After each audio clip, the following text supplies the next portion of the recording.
मेरा नाम इखलाक मसीह है और मैं तमाम मज़ाहिब का तालिब इल्म हूँ। जैसे कि जाकिर नाइक साहिब हैं तालिब इल्म, मैं कुरान भी पढ़ता हूँ और बाइबल स्टडी भी करता हूँ। और हमारी एक तंजीम है यहोवा विटनेस के नाम से।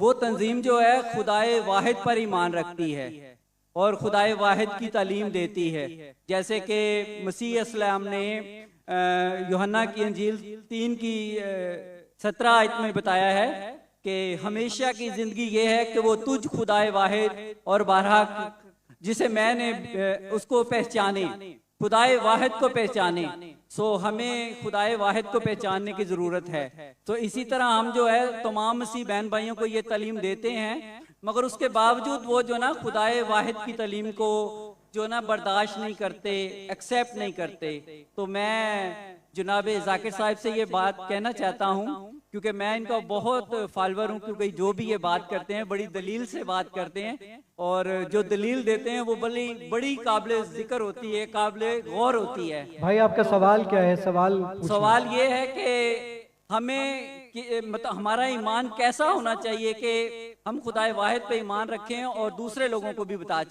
सकें इस चीज को वाज़े तौर पे। शुक्रिया। भाई साहब का सवाल है किस तरीके से हमें एक खुदा पे ईमान हो, और मैंने मेरे पहले सवाल का जवाब में कह चुका हूं कि फॉर्मूला है सूरह इखलास, सूरा नंबर 112 आयत नंबर 1 से 4। कुल हु अल्लाहु अहद, कहो कि अल्लाह एक है, अल्लाहु समद, अल्लाह द एब्सोल्यूट इटर्नल, लम यलिद वलम यूलद, ना वो जनता है ना किसी से जना है, वलम यकुल लहु कुफुवन अहद, उसके जैसा कोई भी नहीं है। तो कोई भी शख्स अगर कोई भी खुदा की इबादत करता है, उसे कहता है खुदा, आपको इसको टेस्ट पे डालना चाहिए। मिसाल के तौर पे अगर कोई शख्स कहता है कि भगवान रजनीश खुदा है, हम भगवान रजनीश को टेस्ट पे डालते सूरह इखलास के। एक शख्स ने मुझे कहा हम हिंदू भगवान रजनीश को खुदा नहीं मानते। मैंने कभी भी नहीं कहा कि हिंदू भगवान रजनीश को खुदा मानते। मैंने कहा कुछ इंसान भगवान रजनीश को खुदा मानते, हम उसको टेस्ट पे डालेंगे सूरह इखलास के। पहला टेस्ट है कुल हु अल्लाहु अहद, कहो कि अल्लाह एक है, क्या रजनीश एक है? अब हिंदुस्तान में देखेंगे हजारों लोग, हजारों इंसान अपने आप को भगवान कहते, वो एक तो नहीं है। लेकिन भगनी शख्स कहेगा नहीं नहीं मेरा एक ही है। Number 2 Allah Samad, Allah the absolute eternal. के रजनीश एब्सोल्यूट इटर्नल था, क्या वो समद था? हम जानते हैं उसकी ऑटोबायोग्राफी में लिखा था कि भगवान रजनीश अस्थमा से सफर कर रहे थे, डायबिटीज मलाइटिस से। आप सोचो खुदा को अस्थमा हो गया, खुदा को डायबिटीज मलाइटिस हो गया। तीसरा टेस्ट लम यलिद वलम यूलद, he begets not nor is he begotten, ना वो किसी को जनता है ना किसी से जना है। हम जानते हैं भगवान रजनीश के वालिदैन थे, वो यूपी में पैदा हुआ। उसके बाद वो खुद उनके वालिदैन उसके डिसाइपल बनते, उनके भक्त बनते।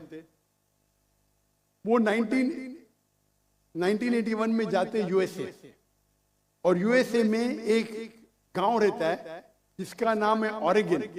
उसके अंदर अपना इदारा कायम करते, कहते रजनीशपुरम। उसके बाद चंद साल बाद अमेरिकन गवर्नमेंट उसे अरेस्ट करती है और जेल में डालती है।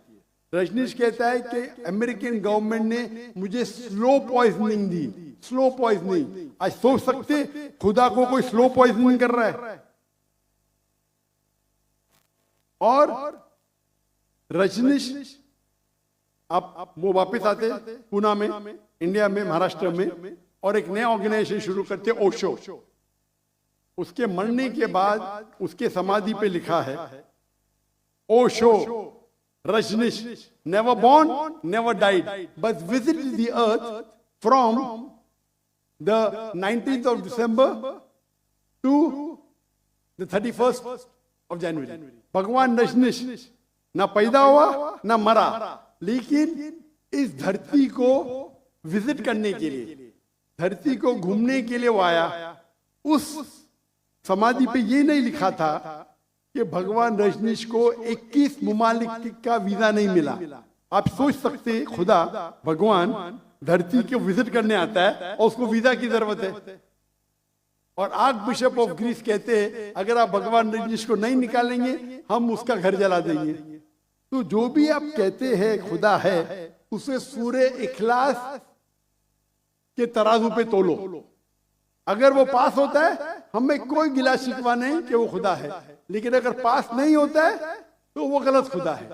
तो सूरे इखलास is the touchstone, it is the litmus test for knowing, जानने के लिए वो असली खुदा है क्या नहीं। Hope the answer the question.